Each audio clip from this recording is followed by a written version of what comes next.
You kicked off your career in chip design 20 plus years ago. Now, obviously, we have seen the evolution of NVIDIA GPUs evolve over time. So, how do you see that evolution of GPUs from here? I started in the era of when CPUs were the brain power of the computer industry, and nobody thought that GPUs would become this core engine of the AI economy 20 years later. GPUs are also very heavy in terms of usage, energy consumption, all of those things. So I think lighter versions of GPUs will also come in. There will be a world where CPUs, GPUs, and these specialized AI chips, they will converge because the way the industry is moving, the demand is moving. So, how is the work of individual builders versus big companies going to be influenced by AI? AI has truly created, which we never thought possible, even maybe a year to 18 months back, was that you could create full-fledged, companies with 5 to 10 people. This image and video generation becoming so much faster, right? From a content creation lens and so on. I think that is really disruptive when it comes to individual builders. So I think it will for sure change the quantum of execution that people are able to do.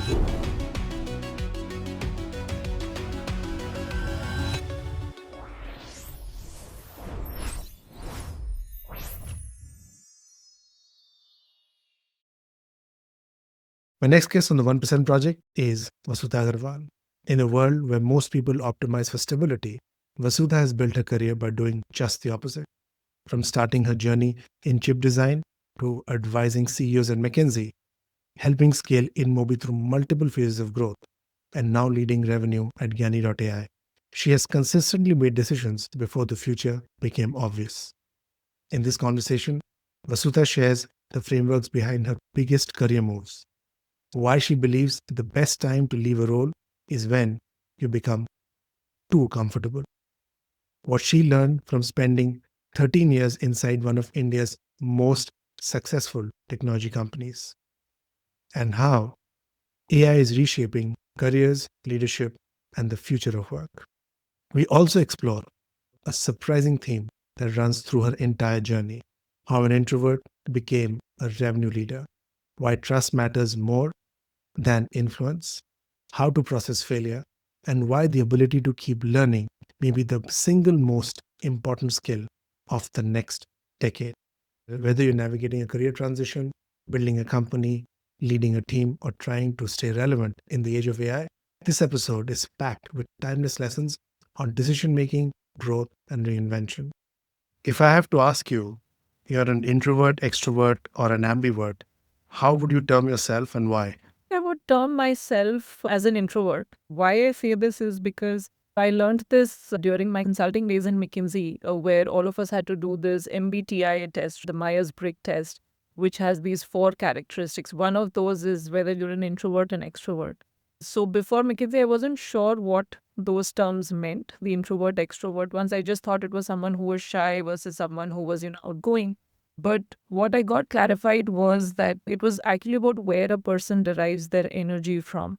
I think then, based on that, I would say I'm an introvert as a person who, if they need to rejuvenate, derive their energy, I find that I'm able to do that more when I'm alone, vis-a-vis with a large group of people.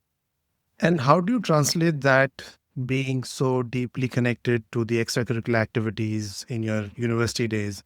You played a key role in the arts and theater. Usually, introverts are not associated to such kind of activities. Is that correct? Or you have a different view? I think conception, because like I said, people assume that if you're an introvert, it means that you're this shy person across all walks of life, whether it is socializing, whether it's participating in any kind of extracurricular activities. I always did well in settings where, let's say, in terms of having a friends group, but connecting more one-on-one with people. So I was not the kind who would, be sort of outgoing and say, okay, let's do a party today or let's go out today. But I had a lot of deep one-on-one friendships over time. So I think I didn't have a problem socializing in small groups or in individual levels. And I think being on stage, because I was part of theater from school days to college days and even now and later on, I think theater is not so much about whether you're an introvert or extrovert. Theater is really about, because when you're on stage, you're not socializing with people. You have to, it's a performance. It's ultimately an art form. It's a performance. It's like dance or singing, just a different performance. And I think whether a person is an introvert or an extrovert, it's really more an expression of their craft than associated with the personality type. The reason I got chosen for theater in college is because I had a really loud voice and I was in a girls' school. So I always ended up playing the boy characters and the male characters in school. But once I started that, I realized that I really liked the part about going up on stage, becoming a character, donning this new hat, and putting up that performance. I think the kind of just energy and high it gave me, it stayed over time. So yeah, it didn't really conflict in that way with my personality, so to say. Of the many plays that you've done, is there one character that really influenced you and you learned a great deal while preparing for the character, learning about it? I've always, because of the nature of Hindi plays, and a lot of times the female role is one of a lot of responsibility or of tragedy, usually. Somehow, all of my characters were like that, very serious, very tragic. So, one role I played was Bhagat Singh's mom, Bhagat Singh, the freedom fighter. I was Yeah. his mom. Another one was of this set of prisoners in World War II. So, I was the single woman prisoner in that. So all of these roles in a lot of way were very, very serious, involved some form of tragedy. But yeah, the preparation for the plays, it taught me a lot of things. It taught me, I would really say, a lot of discipline in some ways, because preparing for plays is hard. You have to do it continuously every day over 1, 2 months, learning the dialogues, practicing with the team. We used to have a lot of these exercises to improve, exercise our vocal cords, to be able to project across the auditorium, because we didn't use mics back in the day when we were in college, at least. So a lot of these things, I think, brought a lot of, you can say, rigor and discipline on what it takes to put up a high bar performance or a show. And it also taught me in a lot of ways also the whole team aspect, because a play is one of those few things which you cannot do solo. It has to work well with the rest of the team. And you have to learn to accommodate, right? Things like schedules, things like work around with the other people's whatever timings, all those things. It taught a lot of those things back in the engineering days itself, saying that, okay, how do you multitask? How do you run this with discipline? How do you accommodate and adjust to a team? How do you bring a high bar of performance on what you do and how you prepare? So, yeah, a lot of learnings from theater which were very applicable in real life. From there, you kicked off your career in chip design 20 plus years ago. And now we have seen the evolution of NVIDIA GPUs evolve over time. So, how do you see that evolution of GPUs from here? I started in the era of Intel and PCI Express when CPUs were the brain power of the computer industry. And nobody thought that GPUs would become this core engine of the AI economy 20 years later. NVIDIA did a very interesting thing when they moved GPUs from pure play gaming to the world of AI and AI training and data sets and inferencing. I think that was a very, very interesting and smart move. And they kept at it. They kept at it at a time when nobody thought what the long game was. I do think that because GPU is the thing today, right? It's going to power all of AI training and inferencing. But I also think that because GPUs are also very, you can say, heavy in terms of usage, energy, consumption, all of those things. So I think lighter versions of GPUs will also come in the form of maybe some form of specialized AI chips and so on. Think of, how LLMs also gave rise to SLMs, small language models, which could be trained on smaller data sets and have lower inferencing costs and so on. So similarly, I think there will be a world of specialized AI chips for specialized tasks, which will be smaller, faster, more energy efficient. And I think ultimately there will be a world where new GPUs and these specialized AI chips, I think they will converge, because the way the industry is moving, the demand is moving, both enterprise demand, but also on the consumer side, where our phones are becoming smarter, our cars are becoming smarter, you have humanoid robots. So we'll also see version of these GPUs sitting on the customer side. Again, lighter, more energy efficient and faster. But I think both things will happen. One, I think, will be the convergence of the whole CPU, GPU, and the smaller AI chips converging. And the second will be on the customer side, that how do these GPUs play a role on the consumer device side? Because that's where a lot of the in the compute, the inferencing, the processing may ultimately sit. Now that you know where GPUs are and how CPUs will converge with them, if you had to make a choice today about what kind of education or the lines of expertise you have to do today, what choices would you make? Would you make the same choices that you made 20 years ago, or will you think differently or do differently? See, I think at 20 years ago, the choices were, at least the choices I made, were based more on elimination than on choosing an option. Because 20 years back, it was, are you going to go into medicine or go into engineering or maybe take up like a commerce or chartered accountant route? Those were pretty much the options presented career wise to us 20, 25 years back, maybe.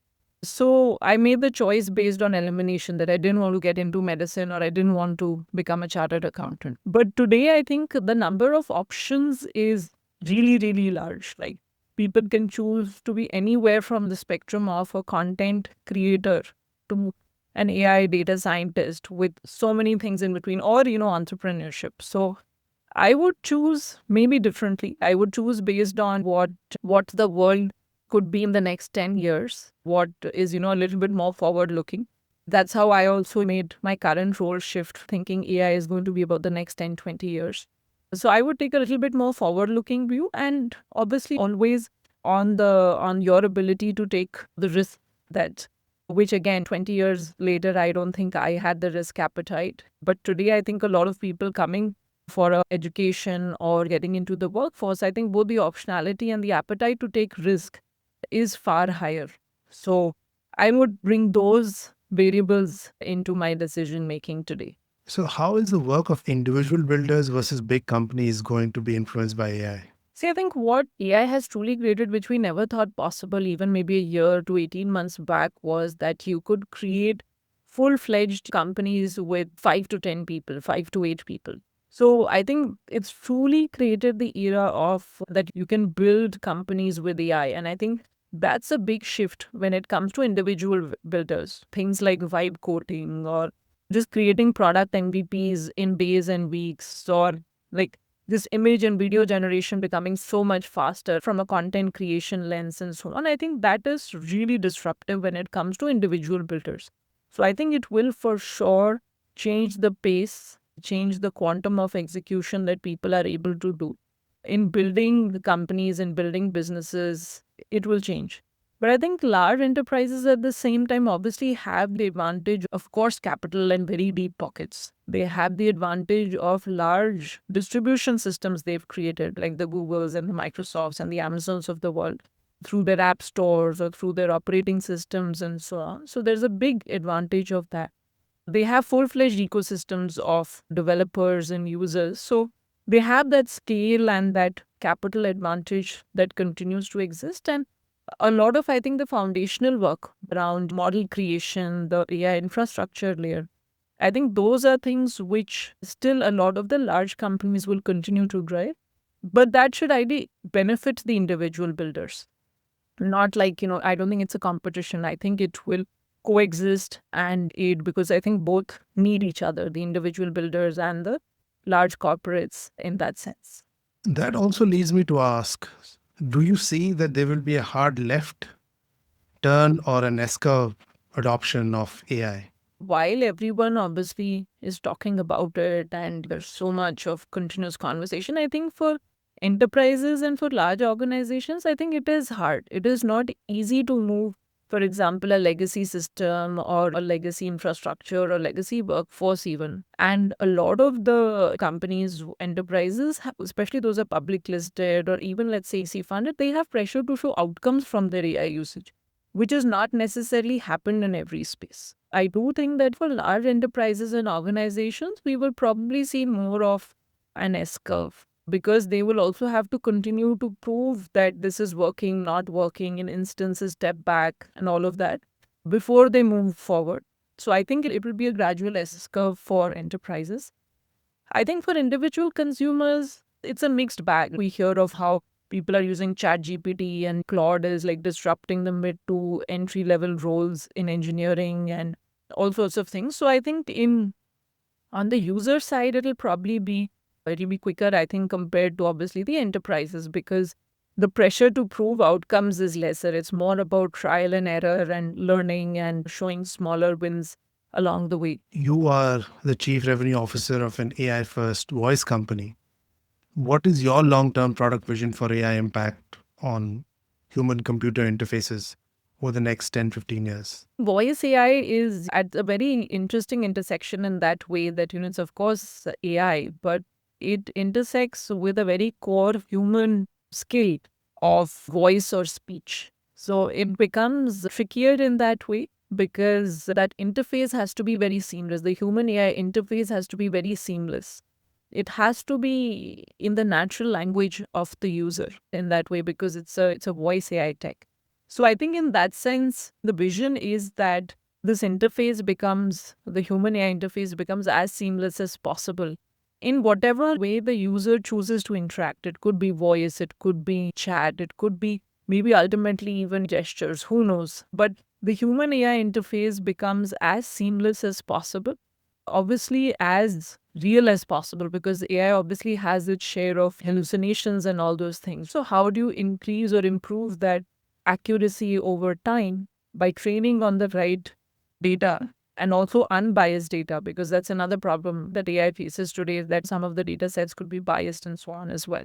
Making the human AI interface seamless in the natural language of the user with the ability to be as accurate, with as fewer ethical and other challenges. I think that would be the 10, 20-year vision of where we could get to. Do you think agentic AI is the path forward? It's one of the paths forward today, but I think it's hard to say if it is the only path forward today. See, where we were, like, again, 2.5 years back, generative AI seemed new and disruptive. The ability to just predict and process and generate the content. And then it moved to agentic AI in less than a year. So I think in that direction, we don't know how it will evolve over the next 1, 2, 3 years. But it is one of the paths today is true. And I think in some ways it's a good path because it takes away things around, for example, I would say, which are related to automation, repetition, even reasoning and logic. And it's able to both autonomously do that and also collaborate with the human agent to do that. So, for example, in the voice AI space, we have the ability to deal with, say, a customer's query when it comes to voice, or assist the human agent to address the customer's query. So both things are possible through agentic AI today, in end-to-end automation or assistance, right? And I think that will evolve because there will still be elements of decision-making and judgment, which will still require human intervention, right? So over time, I think we will see this balance between a full-fledged agentic and human evolve. And other paths may emerge, right? Who knows? Anyways, we're talking about AGI even today, and it could be reality before we know it. Didn't Jensen say it is already a reality in one of his interviews? He did. He did. So that's why I said, who knows when the public version of it comes out. It could be very well agentic AI that in less than 6 to 12 months, you're sitting on something absolutely new. So let's say all of this comes true. How do you see the workforce in the next 5 to 10 years? A lot of probably the entry-level roles, say in, for example, engineering or analytics, even sales and marketing, right? I think a lot of the maybe entry to mid-level roles will become fully agentic or AI-driven in some shape and form, because a lot of them used to be about gathering information, synthesizing information, processing information, those kind of things. So I think that I do see becoming more agentic. What that means for the workforce is that how do you upskill so that you are reaching a point where, let's say for an engineer, like you still need someone who can say, okay, as a senior architect, how do I bring together these different pieces? How does this marry with my business outcomes? What are the KPIs I'm looking for? Stuff which requires judgment and decision making. And that I think is going to be a hard one, because earlier the entry to mid-level workforce would typically learn these things through experience, through hands-on training on the job. Right? Now that may almost become an expectation of doing that before you take on a role. I think that will be a shift we will possibly see on the workforce side. In the mid to senior roles, it could be a big productivity driver because, again, things which I may be spending 30-40% of my time on could just be done by some form of an AI assistant or an AI tool. Yeah, so I think the push on the workforce will be to see how do you do things which are not just basic and can be replaced by AI tomorrow, but actually learn skills which can drive far more value. And you talked about senior management. If you had to distill nearly 2 decades of your digital experience into a single first principle for the next generation of AI leaders, what would it be?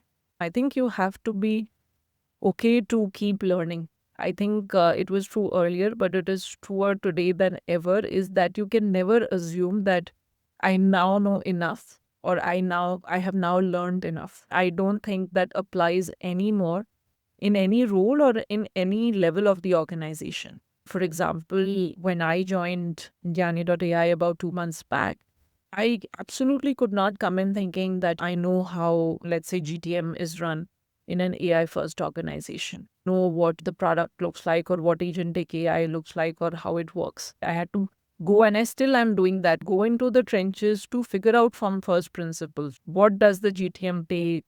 What is the ideal customer profile? What does product market fit mean? All of those things, and try to figure them out by going into the depth of it. Be willing to like sort of learn and say that, okay, this is different and I don't know this. I think having that mindset is very, very important today in any role that people take. And that is one principle that I would definitely keep in mind as people think about the next 10 years. Before Gyani.ai, you were with InMobi and you made the transition to InMobi from McKinsey. InMobi was an early stage startup. McKinsey was a very stable, prestigious job with a good salary. Why that transition? When I moved to InMobi, I think my decision was twofold. One was professionally, and second was personally how I thought about it. So I think on the professional front, I really liked what consulting offered. It offered me the ability to learn and do different things every 6 to 7 months, learn very steep learning curve, get to know senior stakeholders, CXOs in customer organizations, all of those good things which really prepare you well for anything. But I think I also felt some form of not feeling satisfied because I would move on from a project after every 6, 7 months. And I felt that I didn't really see it through, or I didn't know how it would turn out after I had done the early work or the groundwork and so on. So I had this thing that I knew I wanted to get into some sort of operating role where I could work on something or a role for a period of time, drive a certain outcome, drive a certain impact. So I think I had that sort of inkling in me that I wanted to get into that. I think smartphones were just taking off at that time. So the opportunity to do something again in a space which looked interesting for the next decade was definitely another reason. And I think that vision of building a product company from India, it really struck a chord with me when I spoke to the founders. I think the decade before that had been all about IT and IT services industries from India. And there were hardly any product companies out of India at that time. So that really struck a chord for me as well. And I think the personal reason was more I just wanted to travel less and be in a single city for a while. So yeah, all of these things combined led me to the decision. You spent 13 years in InMobi and across those 13 years, 3 to 4 different roles. How do you find out the vanishing point of any of these roles? When should you transition, or you have still some learning to be done within that certain role that you hold? I didn't know this vanishing point in maybe, my first two roles. It was just some sense of, you can say, vague restlessness that I felt. And when in Intel or even McKinsey, I had felt that vague restlessness, I thought just moving out and moving jobs was the best thing to do. But I think then by the time I was in my third role at InMobi, I think I realized that the vanishing point typically in a role is when you start feeling too comfortable, which is you feel like, okay, I can do this in my sleep. Or you feel I've already done this 10 times or 20 times or 50 times, and this is the 51st time I'm going to do it. And you start feeling, you can say, just a bit of, oh, been there, done that. For me, that's not a good place to be in. I think a lot of people treat that as, okay, I have experience now. I'm an expert. I have learned. For me, I felt that that's a point that I think that someone else should now take this on or step up to take this on, because I have done this enough. And this also means that the team, the whole setup, the machinery is well equipped to actually perform without me. So that for me was the vanishing point in the India GM role, then the APAC head role, and so on, where I started to feel I'm too comfortable now. Interesting that the point that you've joined Gyani.ai and you joined InMobi in the founder's office, both the companies were in the early days when you joined them. So, what did you learn about going from 0 to 1, from 1 to 1,000? My roles at InMobi, my first two roles, founder's office, and even then I set up our inside sales and BD team in the early years, were completely 0 to 1 in a lot of ways. There was nothing when I took those roles on. There was not a team member, there was zero revenue, and so on. That was very different because everything that you did was a new learning or a new discovery every day. And each of the actions you did mattered every day. The urgency with which you did them mattered every day. So that was my first 2012 to 2015, 4 years, 10 in MoBi, is that it was very much about what I did, how I did it, how quickly I did it. That really mattered and made an impact to the business in the 0 to 1 journey. Even in that role, once I started getting to the point where the team, gradually I had the first, the second, the third, the 10th person. By the time we got to the 20th, 25th person, then different things started mattering because we were already at the one. So then how do you scale this? How do you create some sort of system or some sort of structure or process which is just not dependent on you, which actually allows that system to grow from 1 to 10? So that was a big learning in my India role because that business was already there. But how do you take it from the 1 to 10 is what I needed to get into. How do you make the effort of the team amplify? How do you take from 50 customers to 500 customers? So that journey was slightly different in that way because that was then no longer about me and how I could do it. It was about the system structure and processes you could set to make the whole engine perform better. And those were distinctly different. And then I had the chance to do 10 to 100 as well in the APAC role, which again is a very different journey because now, there's a baseline revenue, a baseline team. And then you have to come in and actually prove that what you bring will take it from the 10 to 100 because there's a lot of skepticism in that state. See, 0 to 1, there are very few skeptics because nobody has tried it, done it. In the 10 to 100, you also have to deal with the skepticism, the proof points, prove what you are bringing to the table, managing more and more of the team dynamics and so on. So that was the 10 to 100 journey. Going back to being an introvert, how did you choose sales and being a female, both? Or rather, I would say all the three: introvert, female, sales. All of them are not usually put under the same roof. For me, that maybe this turning point was in 2016 when I took on the India P&L and GM role.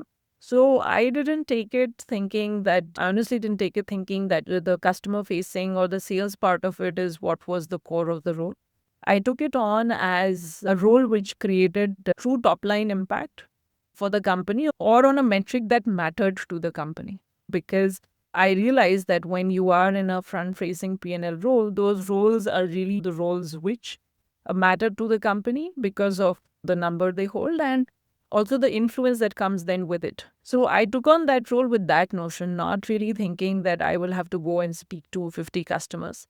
And like I said earlier as well, for me, speaking to people in one-on-one settings or even doing like large, for example, presentations was never a problem because of the elocution and the debate experience, the theater experience. I think when you go up on stage to present, a little bit it goes into that zone. So public speaking was never a challenge in that way. And one-on-one relationships was not difficult. And what helped me was because I had spent 3-4 years very close to the product team, the platform teams, I also understood our product really well. So being able to marry that product understanding with some external facing stuff was not hard. And I liked numbers. I understood numbers. They came very naturally, right? Which is a huge plus if you are in a revenue ownership role. So all those things somehow converge. Yeah. So never thought of it in the three ways that you broke up, right? Never thought it was sales. I thought it is a revenue impact role which matters to the organizations and brings its influence with it. Never thought that the female thing would be a factor, though it is here and there. And I realized that in the last 10, 11 years, but I figured out my way around that. Influence is a critical aspect of sales, anybody who is in that role, and also in senior management. You have been named among the top 50 most influential women in media.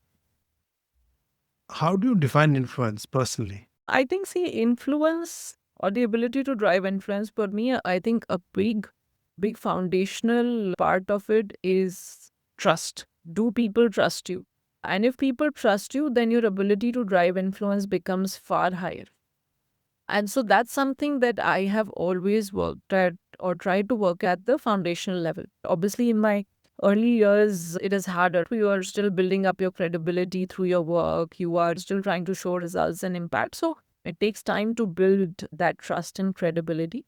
But I think once you have done that, you've driven certain impact, then the ability to drive influence becomes more and more. And I think I was able to do that at InMobi because I was there for a long time across multiple roles, drove impact across a bunch of different roles, and that helped me to, you can say, improve my influence over time from individual influence to larger decisions and getting those done or having larger influence. So I think trust is really, in my sense, in my view, the core of the kind of influence that you can drive. I think if people trust you, then your ability to drive influence is far higher. You serve as an independent director for India Mart, Kaya. So, how do you switch your brain from an operator mindset of a CRO to a long term governance mindset?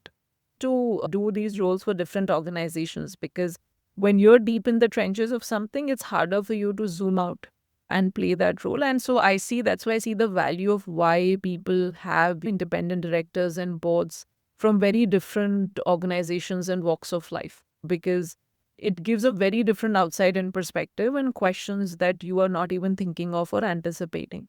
For me, I think it's been actually a good learning because it gives me the ability to zoom out and actually look at a business as an outsider without being involved in the day-to-day execution. And that actually sometimes helps with my operating role as well, because I can then see that what would a board member or an investor think or how would they approach this.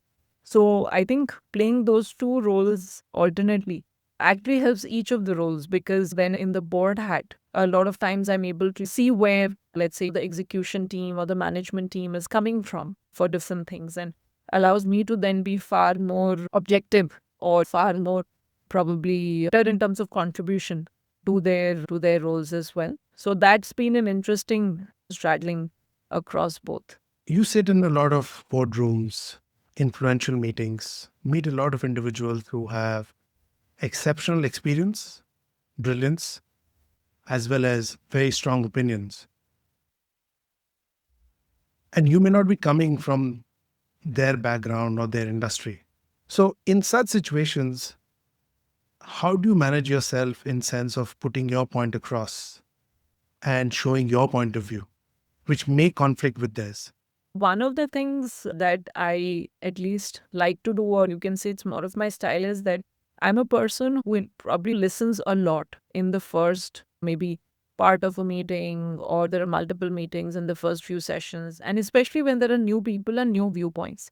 I'm not generally a person who will dive into in the first instance saying, this is what I know, this is what I think, this is what we should do, because that's just not who I am. And I have found a lot of value in that. It's sometimes misjudged, especially in short discussion, short meetings, because people will think, oh, you're either not interested or not paying attention. But I think I find value in that because it allows me to connect the dots across different viewpoints, even sometimes triangulate between what different people are saying, and then reach a common sort of thought process on what I think are issues, which a lot of times when people haven't talked to each other or are operating in silos or haven't listened to the other person's point of view. So it helps me to sort of, you can say, synthesize and then articulate what I think and where I think the core issues are. And I think that is oftentimes received better because at least people know that you're just not imposing something that you think as a third party. You have actually distilled what they have said and then brought it across. So that's how I try to, if you can say, rationalize across different viewpoints, different people, different approaches and thinking. And then obviously, as I think it gets better, or you can say compounds over time, in the sense that once I've done that a few times with a set of people or stakeholders, then it gets faster for me to reach a certain, you can say, decision or viewpoint or outcome, because then you start knowing, okay, how will different people think about this or operate? What are they saying? But always, I think listening as a starting point has been my approach. How do you manage nervousness when you're going into a very major meeting or something which is very, very critical? I think theater taught me well on that one. I think I'm grateful for theater on that, because we used to do these exercises, practice exercises, to help improve our confidence and also level of composure. So, we used to do this where people would try to distract you and make every effort to distract you while you were on stage in the rehearsals. But you had to carry on and you could not get distracted. So it was hardcore in that way. But I think that's helped me a lot in terms of my time in different situations. I think the second thing, I'm also a person who likes to prep for anything which is major. So I think being prepared, at least for the first level of discussions and questions and all that, it helps calm me down a lot. It can always be that there will be stuff which will come up there that you cannot plan for. But anything major, there's a very, very high chance that I will go in prepared. I'm typically not a person who would like to just wing it for a major meeting. How do you process failure? How I process failure over the years has changed. I think in the early years, it used to be very personal, and I used to really feel, you can say, that it's all my fault kind of thing. And it used to be pretty devastating for a few days, I think. But again, as I grew older, but also started doing roles where I couldn't control all the outcomes, I think I learned to process it a better, because I realized that if I take every failure as personal, then I'm just doing huge injustice to myself, but also to the ability to even get back and think myself out of it. So that has been a learning. I think it's still a work in progress. There are still things which will hit me hard some days, but then I try not to take it as personally or as much to heart. I think you can say it's just wisdom of lived experience more than it coming naturally. Because I think when you spend a lot of your early years in the academic excellence and seeing all those things, you're not well trained to handle that. So I think it's a function of lived experiences through the last couple of years. That brings me to tell us about the Phyllis project. Phyllis project. So that was with DDB Mutra. They had launched something, I think, for the high performing women cohort in the early to mid years of their, I think, entire employee base. So there was one for India, and later they did something for Asia as well. So one of the women there who was leading the program, I forget how she reached out to me or knew of me, but she got in touch to see if I wanted to be a mentor for that. So I typically they would assign one mentee for every person, and then you spend about 6 to 9 months talking to that individual, helping them through real world cases or issues or problems or even just questions they were facing in the workplace, and help them to navigate that. And I thought it was interesting because it was tying up someone who was not from within the organization, but a complete outsider, to see if they could help draw parallels with your life experiences. Yeah, so I did that for, I think that was a 6 to 9 month thing. And that was during COVID, so it was all remote, unfortunately. But that was good. One of my good mentorship experiences. What did it teach you? And you have to mentor someone whose context you fully understand. So within your organization, for example, so I had done a bunch of that before this project, but in this project, and then also there was one more, I think, forgetting that, where you are completely out of context, and then what it taught me at least was how do you understand the other person's situation to an extent where you're just not teaching them things which you've already experienced. It's not just a life experience thing because you have actually not experienced what they're experiencing. But how do you actually bring some value or contribute in some way so that it is beneficial to them? So I think it was a huge learning in that way because at times I felt, oh, I've not been through this, so what do I share now? It sort of, you can say forced me to think about some of those situations or problems because like, oh, this is interesting. I've not faced this before. If I were to face this, then how would I deal with it kind of thing. So it pushed my own thinking as well.